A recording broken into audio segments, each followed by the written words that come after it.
So, a good day mga partners. For today's review, isang tips at gabay na naman para sa ating mga ASPART applicant. At syempre, mag-a-announce naman po tayo ng good news. Okay? So, ang good news na ito ay para doon sa dalawang region na babanggitin ko. Okay? So, bago ang lahat, ipapasok ko muna yung ating intro. Let's go.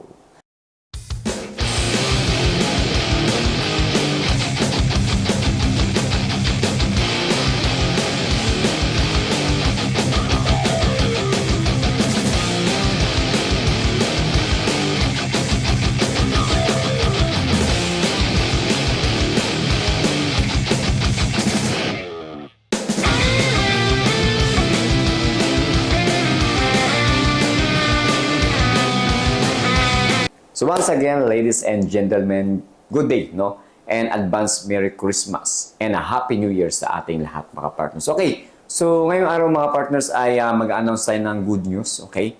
Para sa babanggitin kong dalawang region na ito. Dahil ang dalawang region na ito ay nag-announce na, okay? Na maaaring makatulong, malaking tulong at syempre malaking kaginhawaan para sa ating mga aspirant applicant, okay?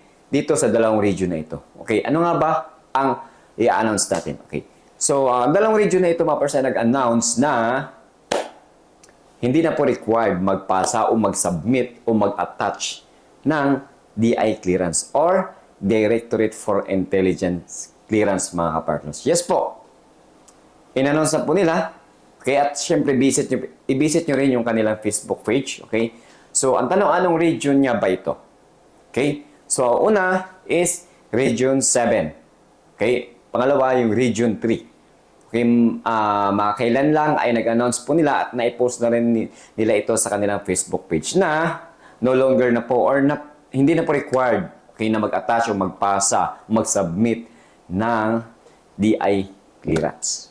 Okay, or Directorate for Intelligence Clearances.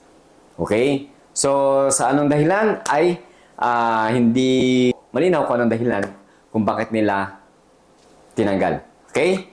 So, by the way, isang mabilisang topic lamang tayo dito sa bakit nga ba ni-required ng BJMP ang DI clearance. Okay, isa ito sa safety, parang ba, safety features, okay, ng proseso ng BJMP dito sa aming bureau. Okay, para talaga totally masala, okay, yung ating mga applicants kung talaga sila ay malinis pumasok bago pumasok sa serbisyo. Okay? So, ganun po, no? Ganun kahigpit, okay? At ganun nga kahigpit salain yung mga aspirant applicant natin, okay? Bago makapasok bilang isang uniformado. Okay? So, ang purpose nito, syempre, titignan yung ating backgrounds. Okay? So, disclaimer, no? Marami tayong mga aspirant applicant, mga kapartners natin na nanggagaling sa PNP, no? Nag-resign. Okay? At syempre, titignan din dito yung ating background kung tayo ay, okay, kasapi ng mga kaliwang grupo. Okay? So, disclaimer, hindi po tayo nag-read tagging dito. Okay? So, yun po ang safety features, yung baga, na kasama sa proseso sa ating pag-apply. Okay? Para titignan kung talagang malinis ang isang aspirant applicant.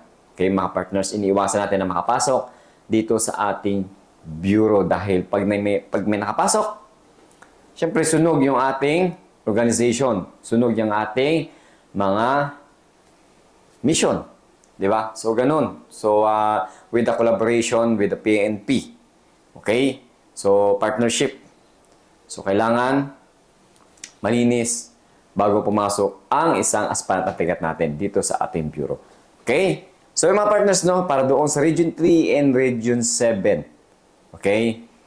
Hindi na po required ang DI clearance. Okay. So, ang tanong, paano sir yung ibang region? Okay? At dito sa NCR. So, dito po ay on process po ang usaping patungkol dyan. Okay? Kung tatanggalin niya ba or continuously pa rin, no, ang pagsasubmit ng DI clearance. So, mag-announce ako, mga partners, okay? Kapag meron namang bagong region na mag-announce regarding sa DI clearance. Okay? So, with mga partners, no, yun ang ating good news para sa ating mga aspirant applicant. Okay? So, update ko kayo. Ongoing pa rin po ang proseso sa pag-apply dito sa BGMP. Okay? First step, online registration. Online registration, saan makikita? I-visit ninyo ang Facebook page kung saan kayo region mag-a-apply. Uulitin ko. Kung kayo ay taga Region 1, i-visit or pasyalan ninyo ang Facebook page ng Region 1. Nandun po nakalagay ang link. Ano yung link na yon? Yung link na yon kung saan kayo mag-register for orientation. Okay? So, para saan ang orientation? So, dito sa orientation, mga partners, dito na po, okay, i-announce okay, kung anong inyong gagawin, anong inyong mga requirements pa na additional or tatanggalin. At dito rin makasagot ang inyong mga katanungan regarding sa proseso sa pag-apply. At syempre, dito na rin malalaman kung kailan kayo i-schedule for NLEX, entrance exam. Yes po, meron pa rin tayong entrance exam po rito mga partners. Kasama yan sa proseso sa pag-apply. Okay? So, sa mga aspirant applicant natin na ngayon lang nakapanood itong video na to, okay, mag-online registration na kayo. Okay? Para mapasama kayo sa list of orientation o mag-o-orient. Okay, mga partners? At dali-dalian na ninyo ang pag-online or syempre magpasa ng requirements. This December, habulin ninyo. Dahil pagdating ng January, February, malapit na pong pa-close ang ating recruitment for the year of 2026. Okay? January, pwede pa. February, kalagitnaan ng February, kailangan makapag-online registration or makapag-submit na kayo ng inyong list of requirements. Okay? Para mapasama kayo bilang isang aplikante for the year of 2026. Okay? Pagdating ng March, okay, January, March ay pa-close na po yung ating recruitment. Okay? Nasa kalagitnaan na po ng proseso ang iba. So, by the way, para sa kalinawan ng lahat, by batch ang proseso ng pag-apply to sa BGMP. Kung kayo ay nauna, first batch kayo. Okay? Pangalawa, second batch, third batch, yun po. Para syempre, hindi bultuhan. Okay? Yung accommodation. Okay? Ng proseso sa pag-apply. Okay? Okay? Ay, by the way, so, ang tanong sa Baybas na sinasabi ko, Baybas di ba take-out? No. Ginagawa po ito, okay? Iisa lang po, pagdating ng take-out ay sama-sama pa rin po. Ginagawa lang yung Baybas para hindi crowded. Okay, yung pagtanggap ng aplikante. Para hindi hassle para sa ating mga aspirant applicant at syempre para doon sa nagpo-proseso. Okay? In charge dito sa proseso sa pag-apply ng for the year for 2026 mga partners. Okay? So, para doon sa Region 7 and Region 3, ano pang naantay ninyo? Mag-asikaso ng requirements, mag-online registration na kayo upang mapasama kayo sa aspirant applicant for the year of 2026 ng dalawang region na ito. Okay? So, babalitahan nyo kayo mga partners pagdating ng if mag-a-announce ang other region na hindi na required ang DI clearance. Okay? So, mga partners, hanggang dito na lang yung ating video. Nag-update lamang po ako. Okay? So, sa mga may mga katanungan, okay, sa mga may inquiry regarding sa process sa pag-apply, ay feel free comment down below. Okay? Para syempre sagot natin kung ano yung mga inquiry. Okay? So, papalapit na ang pagpapalit ng taon at syempre, papalapit na rin no, yung pag-closing ng ating proseso sa pag-apply dito sa BGMP. So, ano pang ginagawa natin? Huwag na tayong magpatumpik-tumpik. Okay, dali-dalian na natin yung pag-asikaso sa ating requirements. At syempre, sana lahat ay nakapag-online registration na para pagdating ng January ay mapasama kayo sa orientation. Listing ng for orientation mga partners. Isa yun sa pinakamahalaga. Okay? So, sa mga nagtatanong pa, for example, kung kasama na kayo kung may schedule na kayo for orientation mga partners, ay wag na kayong magtanong kung hindi pwedeng, for example, meron na kayong schedule for orientation tapos may schedule din kayo sa iba, unahin ninyo, priority ninyo kung ano ang mas importante sa inyo. Kung yung pag-apply ba or yung other. Okay? So, mamili kayo. Okay? Wala ako sa lugar upang sagutin yan. Okay? If kapag hindi kayo nakapunta sa schedule ng inyong orientation, ang aking may advice o may papayo sa mga parts ay direktang pumunta sa region kung saan kayo nag-apply.